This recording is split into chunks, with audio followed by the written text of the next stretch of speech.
Welcome back to the Forensics Detailing channel. Today we're going to be covering the topic of wet sanding.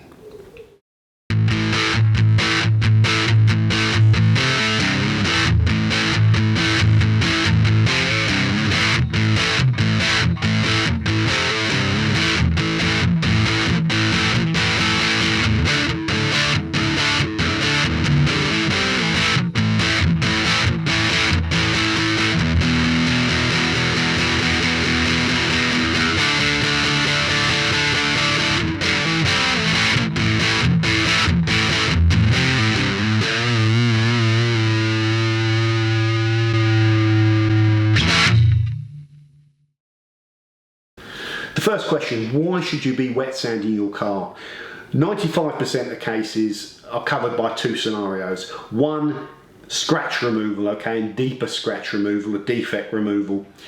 And two, orange peel removal, okay, so the bumpy finish that looks like the skin of an orange. If you want to flatten that out, wet sanding is typically the way you'll go about it. So there are two scenarios about why most people will be wet sanding clear coat.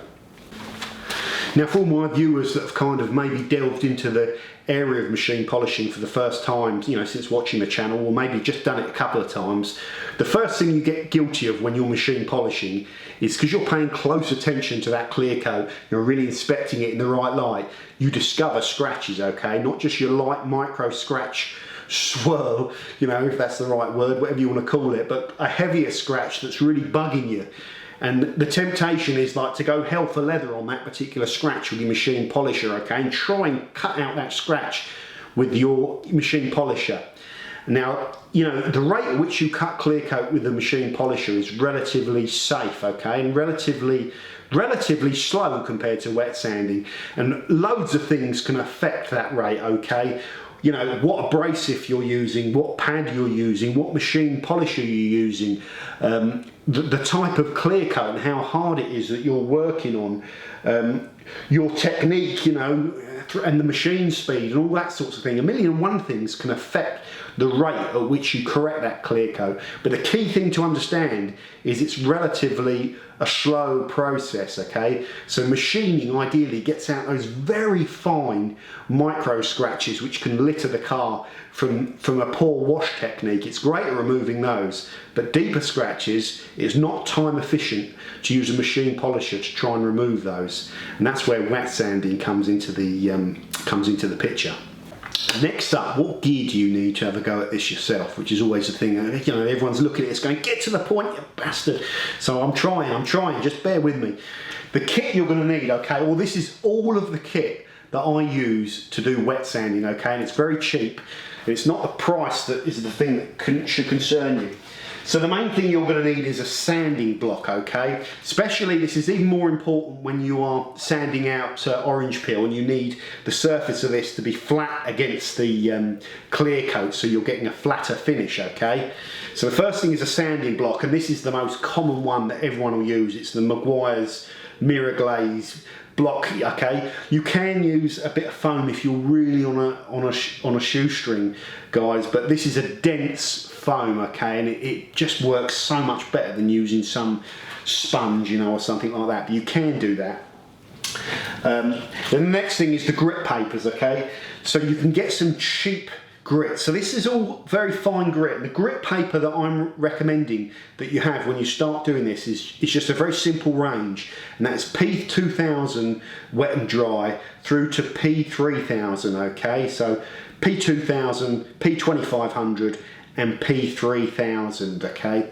Now you can go with a more abrasive grit and increase the rate at which you can go through the clear coat. And I think a lot of professionals that are doing full cars, you know, wet sanding on full cars where they're doing orange peel removal, will start at kind of lower grits than that, you know, more abrasive grits, and then jump up to a finer grit to finish, okay? But when you're doing this at home, and you're starting out, that range of grits is enough, okay? You could even just go 2500 and 3000, but the 2000 is quite handy if you know you've got to go quite deep. You can start with the 2000 and flip over to the 3000 and finish off. The grit paper that I use is the one that most people use. It's the Meguiars line because it's good quality grit paper. I will put a link in the description of where you can get this block from, this sanding block, and where you can get the good quality Meguiars grit paper. Use the good stuff. Next question I want to answer is why we do this wet as opposed to dry.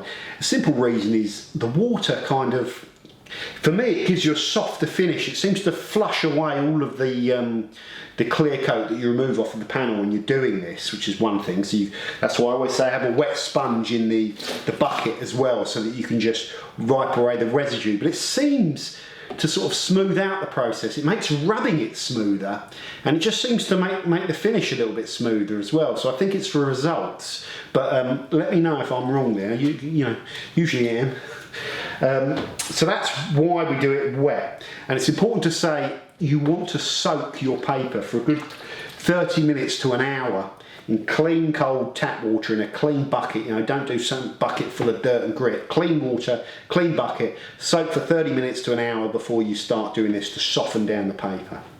So we said at the start of the video the two main typical reasons why you're going to be wet sanding: scratch removal and orange peel removal, okay?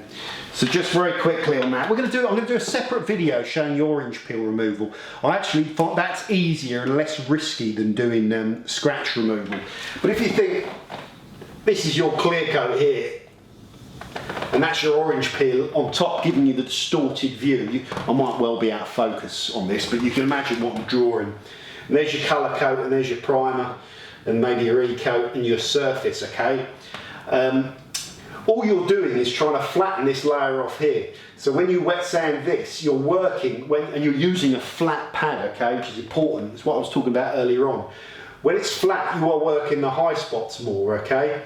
And when you've done a pass of wet sanding, almost like your first little pass has chopped away most of the high spots, and you can see the effect of your first kind of pass of wet sanding, and typically you'll still see the orange peel in there, and it will look like circles. And if you imagine panning the camera up and looking down on this clear coat, those little bits that you flatten there look like the circles that you can see when you look down on your first sort of quick pass of wet sanding a heavily orange peeled surface, and you kind of keep going until you've got a uniform haze and those kind of circles have disappeared. And that's kind of how you wet sand out clear coat orange peel. And again, the guys doing this day in and day out will want the first process of cutting these mounds to be quicker, so they'll probably use higher grit than what I would use, because you can go through clear coat quite quickly with higher grit, and we'll talk about that later on and show you, demonstrate me rubbing through the clear coat all the way down to the paint. But they might want to do an aggressive step that gets them down to here quite quickly, say with P 1500 or maybe P2000, even though that's not that aggressive, and then flat refine the 1500 with 3000 and then go ahead and compound that out, because it's a lot quicker than trying to get there with 3000 alone, and a lot quicker. So there's you can go at different rates, and the faster you go, usually that means the more experience you've got and the more of this you've done. But it's not difficult to wet sand out orange peel, and we'll do a separate video on it shortly. So whenever I've heard anyone asking for advice on what is correctable, whether it's within machine polishing remit or wet sanding remit or dry sanding remit or any remit of correcting clear coat, the general answer that comes back, someone will say, is if you can feel it with your thumb and your thumbnail and you catch on it, it can't be corrected. Now, the hard thing is, there is no one general rule, so that attempt to put a framework around it in a very casual kind of response is a pretty half decent attempt, actually. If you can feel it, you can't remove it. However, it's not quite true. Most cases it is, but here we go. Let's go into a little bit of detail. So first up, you have a tiny, a tiny amount of clear coat on your car. If you think of it as a plastic bag, it's too much, okay? If you think of it as the thin cellophane that's wrapped around a fag packet.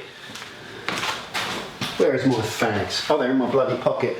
Here, this cellophane that you have wrapped around a fag packet, if you think of clear coat as that, that's too thick, okay? You are talking, generally between 10 to 20 microns of clear coat potentially. Sometimes a lot more, especially if the car's been painted, okay? But it's such a thin layer. It's getting into that sort of thickness where it's hard to perceive it, okay? Because you're working in thousandths of a millimetre rather than even millimetres. That's the first thing you've got to get your head around with. So you are dealing with very thin quantities of clear coat. So you're dealing with some quite sophisticated abrasives in the liquid abrasives and even these grip papers, okay, for them to function at a controllable rate on that sort of thickness of clear coat. So that's really important. The first thing is when you compress this clear coat or you scratch it, regardless of whether you go all the way through the clear coat down to the paint beneath or the metal beneath, regardless of how far through it you go, when you compress it and when you scratch it, it goes white, okay? That's why on darker cars, black being obviously the ultimate dark car, you can see your scratches very clearly. And on lighter cars, blade silver or white cars, being the real kind of light colours, on white especially, obviously, it's very hard to see scratches, or harder to see scratches, because obviously the colour of the scratches matches the colour code. You've really got to have powerful light and go looking at the right sort of distances and angles and all that sort of stuff. Even then it's hard to see it on white cars, Jesus. So let's just talk about the typical types of scratches. So we mentioned one of them, and the first one is the tiny scratches that are caused by wash marring that you will see if there's loads of them as swirls.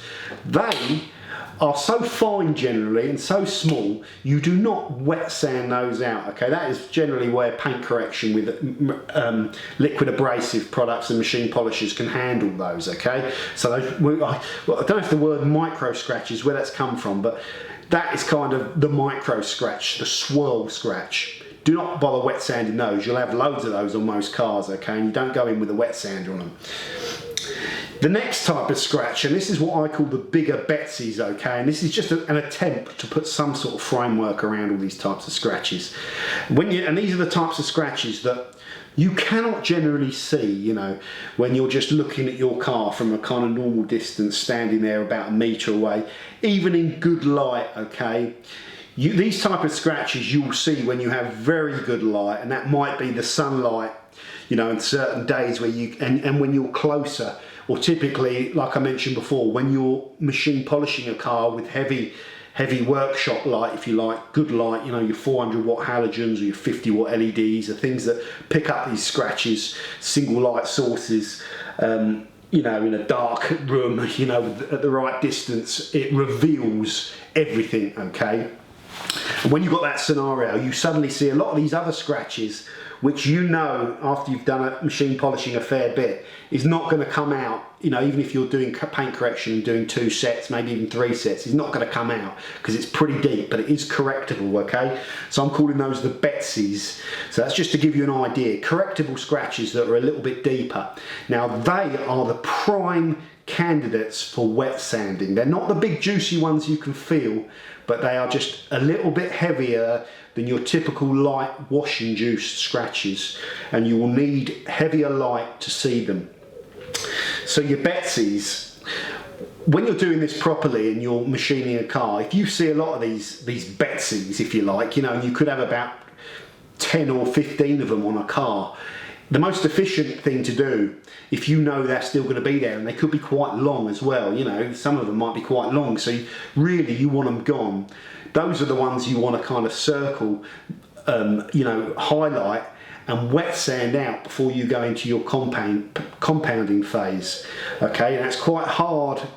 The way I've described it is about as good a way I can sort of tell you about those scratches, but it's hard in layman's to categorise all these scratches. I'm attempting it here, bear with me. Okay, So that's your Betsy's. The next ones, okay, are your big berthers, okay. These ones you can typically see even from maybe a metre away on your car, depending obviously on the colour of the base coat, depending on the light. You obviously need lights, very important, and angles and stuff like that. But typically these ones that are viewable from distance in normal light, okay, and you can spot them and you can just about feel them, and they are deep, okay.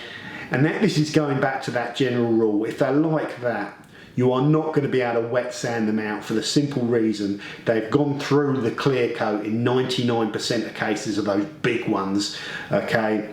And even if you could wet sand them out, they are probably going to be so deep that you are going to be leaving microns. You're going to be playing with fire trying to get them out, and the end result is either leaving ludicrously low levels of clear coat or going through the clear coat, okay? When you're compounding a car that's never been compounded, the risk of going through is very low if you're sensible. When you're wet sanding and you're chasing individual scratches, the risk of going through the clear coat is reasonably high. So the next type of scratch, and I'm going to refer to these as wide berthers, okay, just it's a way of getting my head around naming these things. And these are scratches, okay, where you can, they're actually wider, so they're like maybe one or 2 millimetre thick, you know. It's hard to measure it, but you know what I mean. It's wider, and you can see it's wider, and you can see this thick stream of whiteness, which is the crushed clear coat, okay, as opposed to a kind of scratch where it's really sliced it. And some of those wide ones that look really nasty and really noticeable are actually quite easy to wet sand out, and don't often have to be that deep. And I've got an example of one of the reasons I'm filming this is an example of one of those scratches that I wet sanded out. Was it yesterday or the day before on a friend's car where it looked horrendous. I think it'd been keyed. And obviously it was an apprentice keyer who didn't really know what he was doing, because it was quite a wide scratch. And it wet sanded out really nice. There was one bit at the end of that scratch where it was deeper, and I could see it was deeper, it was more noticeable than the rest of it, that would have been too risky to, you know, to wet sand out. But the main thing is you can still work that kind of compressed area on the top of the scratch. So when you lower and you wet sand, you lower the whole level down, and then you go back and compound it, you lose the white hazing, and the scratch becomes very, very hard to spot. So that's a type of scratch that that is kind of, you know, you can really improve, that hasn't gone all the way through. So there are different types of scratches. Another one is the types of scratches you get from branches and wood, okay? Sometimes you can find these very thick, milky kind of, where the clear coat's been compressed, but not by a narrow kind of object, but by a branch that's scraped right against it. You can get this thick kind of white ghosty line. They are very easy to kind of work on. Sometimes you can compound them out, but wet sanding those again just seems to be slightly more time efficient. So there are all these different types of scratches. The final scenario is when you've got heavy kind of damage, typically collision with something damage, whether that's a gate post or another car, or, you know, a brick wall when you're reversing, you know, when the missus is reverse parking, all that sort of stuff, where you get a combination of scratches, you get a combination of dents, you get a combination of paint transfer from the thing you rubbed up against, and you get this dog's dinner mess. Well, sometimes you can use wet sanding there to reduce the visibility of some of that stuff where it's already gone through. You know it needs to go to a body shop. You could be looking at like £1,000 for a rear quarter panel respray and a door, and you just tidy it up with the aim of perhaps in 3 or 4 years time when you sell it you might get it done, but you don't have a grand spare. So you can use wet sanding there to just improve the appearance a little bit as well, but you've got the caveat that kind of the paintwork's done there, so really you just, it's like almost best efforts, you know. So that's the last scenario, if you like.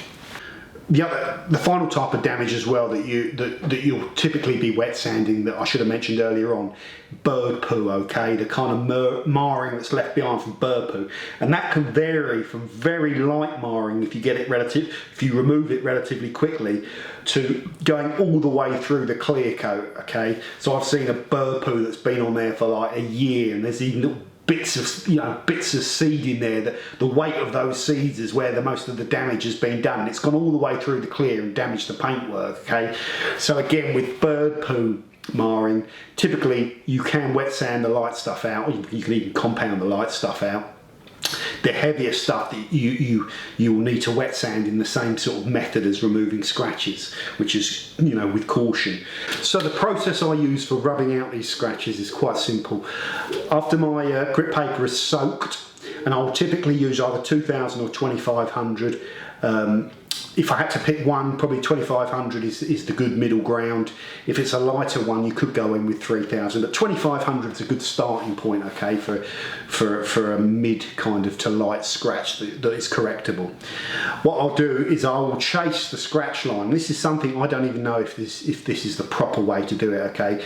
You can, if you put the pad on the entire, pad and your grip on the surface of the panel and start rubbing, you're actually, when you're rubbing, you're not doing it that accurately, and you're actually taking clear coat off from quite a wide area. So what I do is I work perpendicular, is that the word, where if the line's going that way, I rub that way, and I chase the line, work in small sections, sort of between 3 to 5 inches at a time, and I just rub gently with the edge of the pad, and I come up at a slight angle, okay, and that's just how I do it.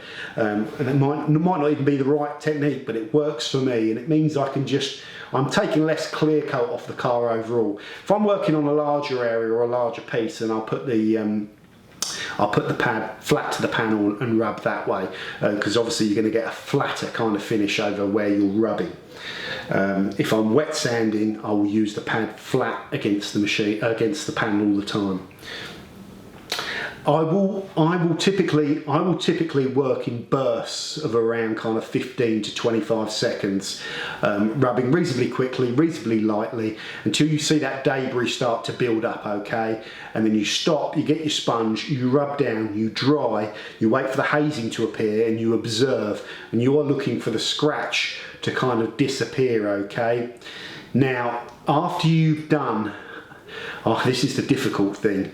After you've done perhaps around 4 or 5 sets, if you like, if you call them sessions of rubbing, you are going to have removed a fair old amount of clear coat, and it depends, like I say, on how much you've got there. But typically after that point you want to be stopping, okay? And even by doing 4 or 5 sets without having the proper equipment to measure your paint gauge, and I mean the expensive stuff, not the cheap ones which will give you an overall reading. If you're doing this, period, you're taking risks, because you do not know how much clear coat you've got there, okay? But on a car that's not been wet sanded or polished before, generally with say P2500, if you do 4 sets of around 20 seconds, you'll get into the stage where you've probably done enough, I would say. Now, this is the grey area, okay, because on some clear coats, when I've had cars back from the paint shop, I know if they put 3 layers of clear coat on, I know I could have like 60 or 70 microns of clear coat to play with, and I could rub on that clear coat 2500 for probably 4 minutes, and maybe even take half the clear coat off, depending on how I'm going and how hard it is, and if it's cured properly, and loads of other variables.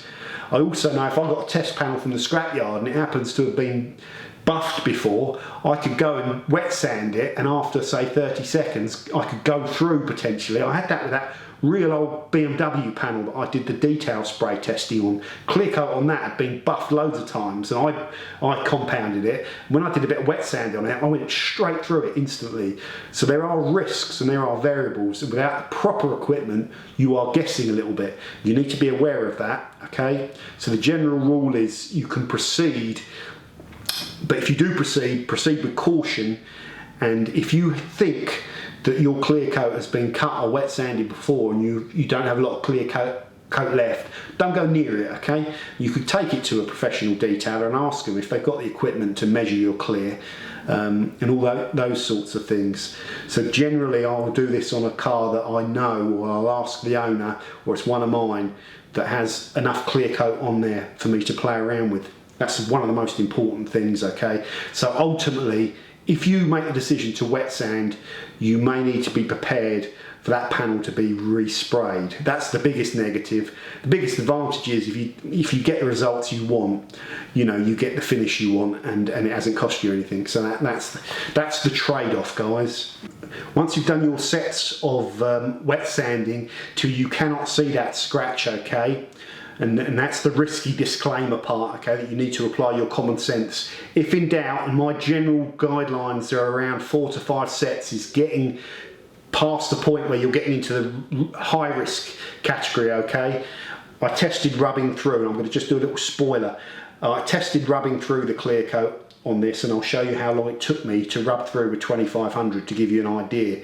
Okay, I don't think this has ever been wet sanded before because it has orange peel in it, but it has been compounded once for some of the other videos that I did. How to tell when you've wet sanded through your clear coat. You will suddenly start getting colour transfer onto your sanding pad, okay, so you'll start getting paint coming off, and then when you stop and look at it, you'll see the spots, the dull matte finish where the clear is gone, surrounded by the hazy clear that you've wet sanded, and I'll overlay the shot of what that looks like. So an attempt to answer how many sets or little passes you can do of wet sanding and then inspecting, wet sanding and inspecting, using P2500 as an example, on clear coat that hasn't been wet sanded before, has been compounded once, which will affect it, is kind of a medium soft clear coat from what I can sort of see. If you're going beyond 4 sets, maybe 5, 3 you'll probably be alright with, 3 20-second bursts. When you start going beyond 4, you're probably getting into the area where you're introducing risk, okay? That's again a general rule, a bit like if you can feel the scratch, you might not be able to correct it. That statement won't be accurate for all thicknesses of clear coats and all hardnesses of clear coats, and will vary depending on how fast you're rubbing, the technique. So I can't give you an answer on how much you can rub. That's why you break it down into these little 20-second sets and observe. And then for me, after about 4 or 5, which I've caveated as just a rough guideline, you need to be very, very cautious. With the example scratches I did here, I think I used 4 on the correctable one, 3 or 4 I think on the wide bertha that I knew was correctable, only 2 on the branches. It didn't need a lot of wet sanding. The other ones I could just keep going till I run out of clear coat, and they're not going to disappear, the deeper ones, okay? So I hope that's useful. But please bear in mind the caveat that there's going to be a massive range of variance, and that's where experience comes into play. That's where getting these test panels and playing around with them on the test panel till you've kind of, and get more than one test panel, and try and get black test panels, and do a lot of this before you do it on cars, okay? And if you do it, be prepared for the eventuality or the possibility of you going through the clear coat. When you've finished wet sanding to the level that you are happy with, you take your machine polisher and your cutting compound and you refine. The cutting compound is actually refining that hazy kind of wet sanded finish down to a glossy finish, even though it's a cutting compound. If you're using a cutting compound, you will then need to kind of finish that with a finishing polish. Have a little bit of consideration about the rest of the car. If you're doing a little area of spot correction, you know, you want to you don't want it to stand out and have one beautifully shiny area and the rest of the car kind of dull, you know, so think about that. If you're going on to machine polish after you've done that little bit of correction, try and make sure that the finish you're putting on there, or you're tying it in with the level of finish you're applying to the rest of the car. One little quick tip is that Scholl S20 one-step compound is good because it can handle cutting out the haze and then actually giving you the finish as well, a good level of finish. So if you're just doing spot correction, S20 black as a one-step that you can just quickly go on and give yourself a good finish and get rid of all the sanding marks is a really good product. So that's typically what I will use if I'm just working on one particular area. If I'm doing it as a part of a full correction, so I'm just sanding out some individual spots and I know I'm going to be going over the car with 105 or S3 or whatever, then I'll use that product to compound it and then I'll do the finishing phase separately later on when I do the entire car. So everything's kind of consistent. So it's just something to think about. So that, guys, is a video on wet sanding. Hope you enjoyed it. We'll do a separate one on how to wet sand out orange peel a little bit further down the line. As always with this, wet sanding isn't difficult, but you're removing clear coat at a rate where there are risks, okay, and I've talked about that enough in the video. Let me know your thoughts on all of this, what you use, if you use, you know, what grades of grit you use, if you've got any tips on good backing block, you know, sanding blocks to use, all that sort of stuff. Do you use any other lubricants in there? I know some people use ONR or other things, detail sprays maybe. Some people rub in circles, some go in straight lines, some do it without a block if they're using doing spot corrections. A million different bits of information on there. So I'm well aware that some people will be watching this thinking he's not doing that right, but that's good. Throw it in the comments. I like to read it, and I'm always looking to improve as well. So thank you very much for watching. As always, it's very much appreciated. If you haven't already done so, the old sales plug. Subscribe to the channel because that helps, you know, and all that sort of stuff. I will see you again shortly for more detailing videos soon. Bye now.